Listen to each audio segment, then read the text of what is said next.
straight Yes, up. me too. Straight up 8 o'clock. Here we are. Welcome everybody to Monday Night Live. The best night of the week. Best night of the week. We're so excited to be back. Kate Simmons, Dean Nixon, TurningLeaf Wellness Center, St. George, Utah. Yes. And spring is trying to spring. Spring is sprunging. definitely trying to spring. We got some of the nice plum blossoms and other blossoms, cherry blossom, everything's blossoming. Just I can't love wait. it. I am so stoked. Well, we've got some great stuff to cover tonight. We We've really got do. a winner, one of our winners, and some of you that follow us on Instagram are already seeing who that is. We'll talk a little bit about that at the end of this broadcast. But we also have some information we want to share tonight that's pretty important. We think so anyway. So the topic we wanted to talk with you guys about is our social media life. Social media. And Dean was like, we should call it social media. No, sorry, I'm backing up. The social media reality? Reality? With a question mark. Question mark. Because reality question mark is really appropriate, right? Like real versus not real versus news versus fake news, like this whole interesting aspect that we have to our life here in the 21st century. It is. With technology and all the social media. It's an interesting topic because here we are coming to you guys through social media, right? Like there's so much good that can come from it, but we're also seeing so many like really crippling things in our society because of it as well. So we thought we would chat with you guys a little bit about some things that we feel kind of come from that. Yes, and some tools and some ways to really overcome that in moving ourselves forward. And it is such a the reason I thought it would be funny to say reality is simply because the great thing about social media is you can create whatever scenario you want about whoever you're looking at through the glass window. And for those of you that know, I always refer to your phone as the glass window or your computer screen as the glass window. And so many times we take a lot of our own stuff and we project it on those that are speaking to us.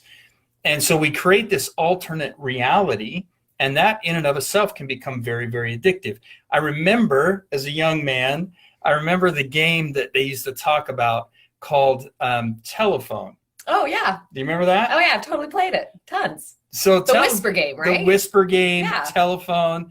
And it was always that concept. It was always based upon a rumor. It was based upon somebody starting out with a piece of information and then circulating it through a group of people and then listening to what it sounded like when it finally came back to you. Which was always comical. Like it was always hilarious, right? Like, oh, I said the elephant wore tennis shoes and it came back Donald Trump's the president. Like, I don't know where that came from. I'm not touching that one. But yes, and so that's the funny part is that the reality that we're looking at when we're watching this glass window, a lot of that our thoughts, our feelings, our expressions are placed in this venue, and then the information that we're getting back oftentimes isn't even true. Right. Absolutely. So that was the first thing that we wanted to talk to you guys about is where you get your information from, like being aware of where you're getting the information, like who is disseminating the information. Right. And I think that's one of the biggest traps that we run into in social media is we get a lot of our news and our information via Instagram, via Facebook. And we know the big controversy that's been kind of going on, especially through Congress going after Facebook for fake news, especially during the election period. We know that there's a lot of misinformation that's consistently being spread out there, which essentially is high school being played out on social media. But it's telephone. It is telephone. And the thing that's so intriguing to me is how caught up we get. And this is the point I wanted to make is we have to stop getting caught up emotionally in what we're seeing rather than in what's our reality. Because regardless of what somebody's saying, regardless of what's being shown, it's still not a part of your reality until you take it in. Does that make sense? And it does It does cause us to go, who am I listening to? I think one of my favorite things is, how come we listen to actors and actresses as though they are authority figures? Right. As though they are like the expert on this particular point and opinion, right? It cracks me up, and I love it on social media. They'll play something from some actor who gave some commencement speech, and how, oh my gosh, we've got to get behind this person. But wait a minute. Isn't the actor portraying real people and they're pretending to be real people? And so now we're listening to these people that are pretending to be us. Yes. So we've got somebody pretending to be you, telling you how to think. That seems a little weird. It is fascinating. And the pedestals that we put them on is super interesting. Grateful for their profession, right? They give us entertainment. It is. But they don't necessarily have to be the expert on a particular social topic. And some they are, and Sure. And that I appreciate. There are many of those individuals that do have that platform, that do speak out, and they do have a valid platform to be standing on, and they do come across in a very healthy way. I see a lot of athletes right now that are talking about mental health awareness. I love, like the Brandon Marshall, the wide receiver in the NFL, and he talks about how important mental health is. And I think from that platform and some of the other issues that come up, that platform can be a very healthy way on social media for us to be interacting. But when we're getting our opinions, when we're forming our thoughts and our opinions off of what we're being told, that's where we start to get into trouble. Is, well, what is your reality? Is it your reality or a reality of somebody giving you information? And are you going through and researching that information and making sure that it's valid? Right. Another, just when we were talking about this, something that you brought up that I want to kind of explore a little bit more, and you just barely touched on it. So this might be a little bit of a curveball for Dean, but that's okay.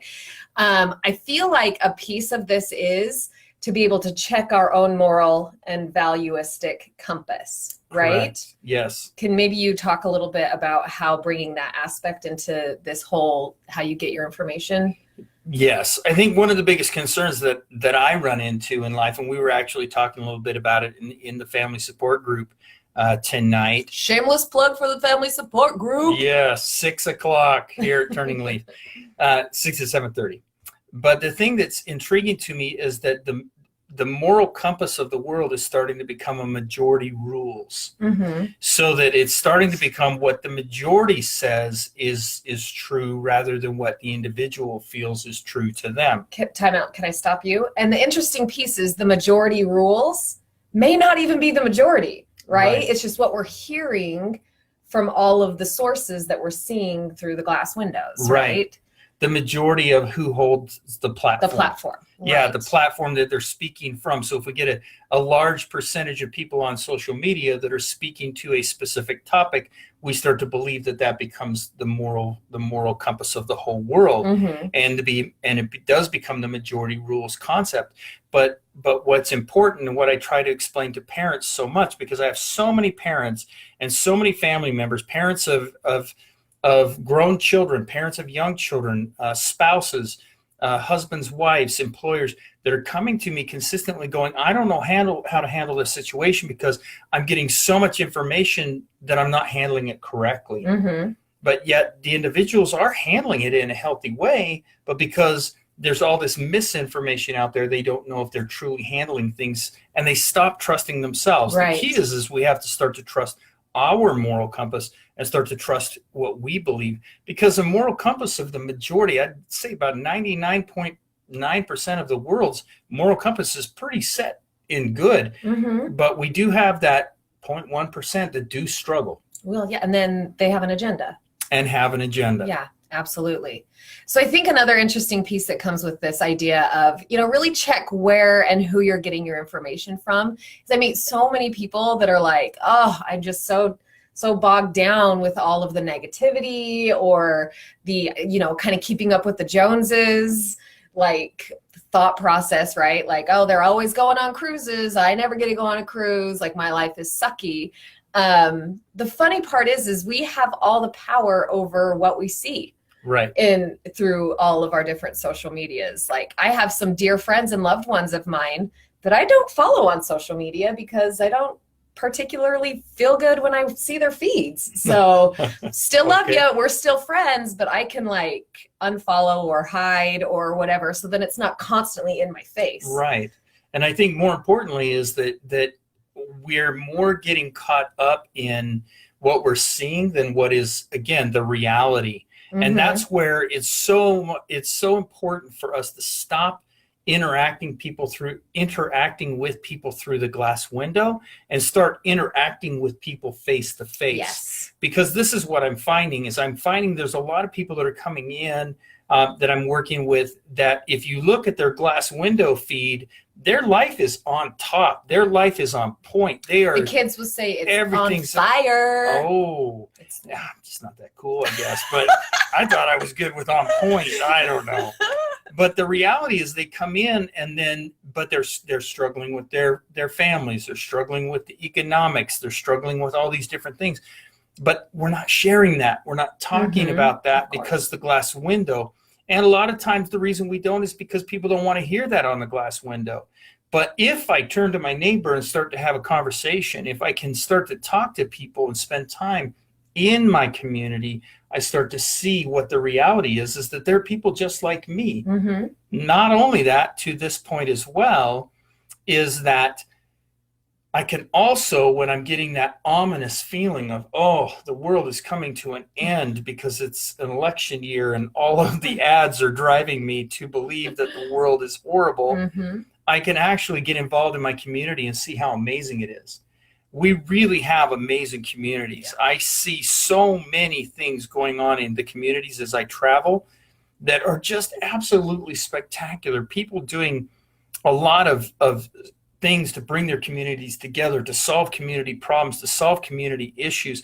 And a lot of the things that scare us are so small in communities, but they get blown up so big that everybody believes that that's the community. Uh-huh. And that's a hard thing to really swallow when we go down and walk through Chicago, or we walk through some of these other areas that we may think, these are crime-riddled places, but yet there's so great pockets of communities and they're doing such beautiful and amazing things. Yeah, I mean, the human race is just phenomenal. There's always I wish that there probably is out there, but I wish there was like a news syndicate that was just only like dedicated to showing us all the beautiful things in humanity. And I wish it could make money, because unfortunately it's the doomsday stuff that sells. Well, there is, I would say one I think that I love to watch is National Geographic. Oh, yes. I feel like they do an amazing job at really doing that type of thing, showing how great we are and how great the planet is. Mm-hmm. And there are others, you're right, there are others out there. We just have to tune into those. The other big concern I have about the social media trap that we fall into is the amount of time that we spend. Yes.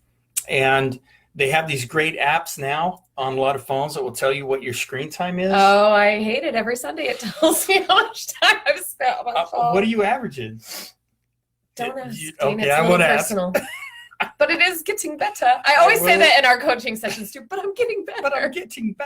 Monty Python reference. Yep. The interesting thing about that to me is how much time, oh my gosh, it feels like what I'm hearing from my clients, to my family, to the people around me, is that the average is about 5 hours a day. 5 hours a day of engaged glass window viewing or screen time. 5 hours. What that tells me is the average human being is so busy with work, school, family, activities, sports. That means that the majority of that 5 hours is done when they should be sleeping. Probably, yes. That means we're sitting in the carpool lane. Hopefully not while the car's moving. But it's so interesting to me to see how much of our time is preoccupied by this alternate reality. Mm-hmm.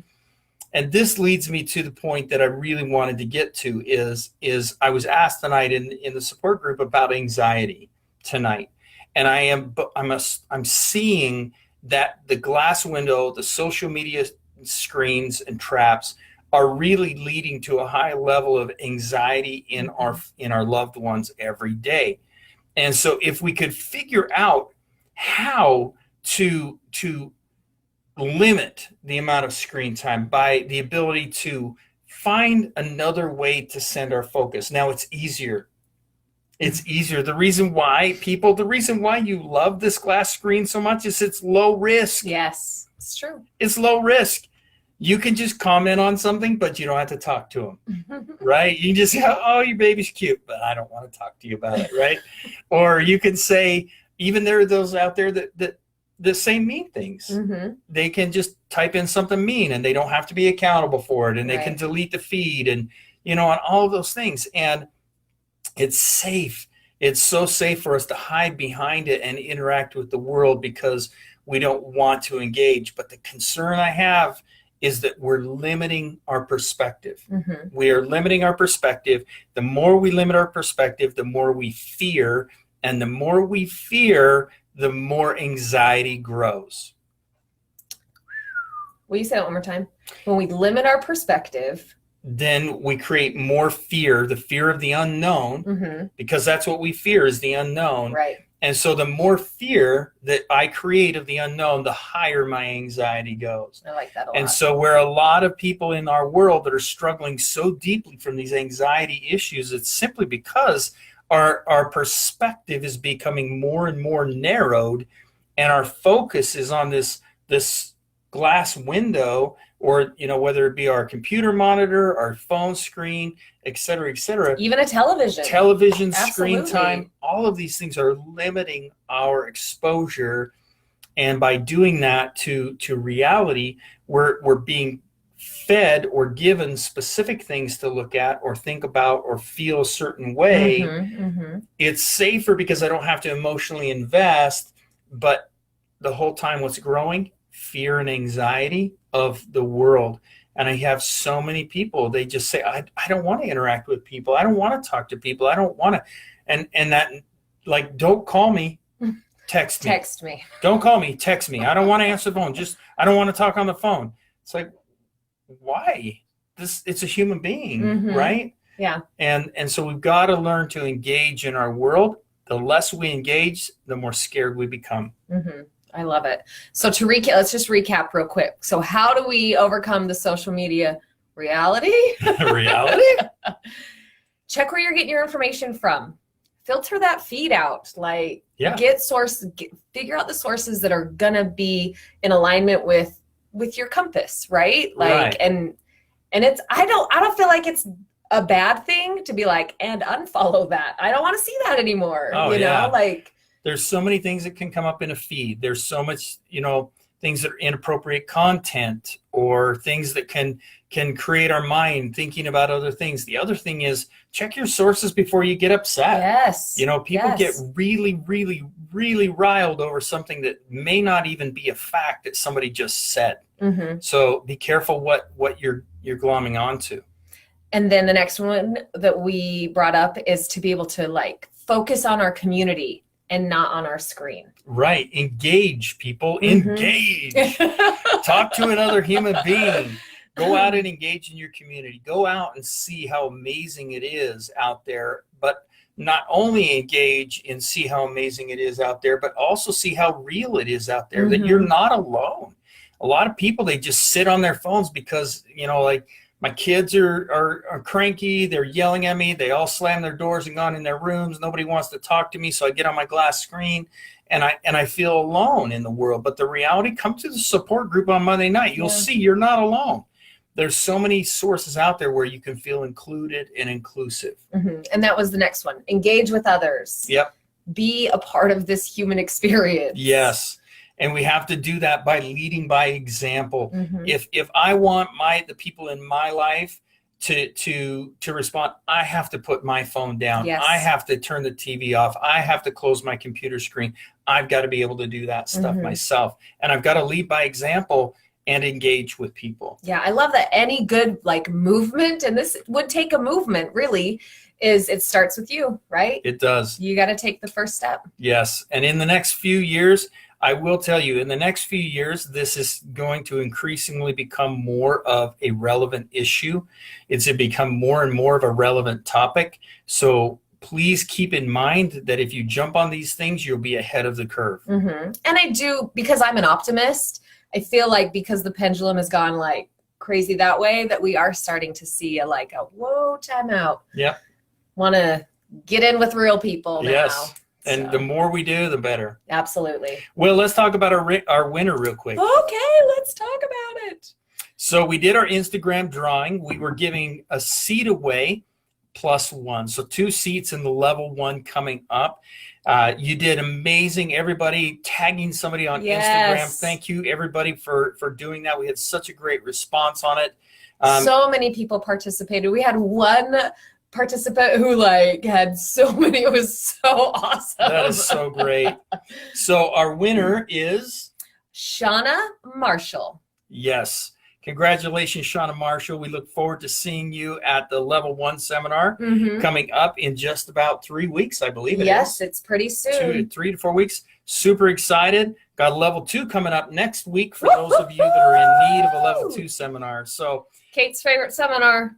Who said that? I don't know. I don't even know where that came from. Anyway, thank you everybody for tuning in. We will see you on next Monday Night Live. It's been great. Thank you, the great Kate Simmons. Thanks, Dean. Go out and hug somebody. Yes, engage. Bye.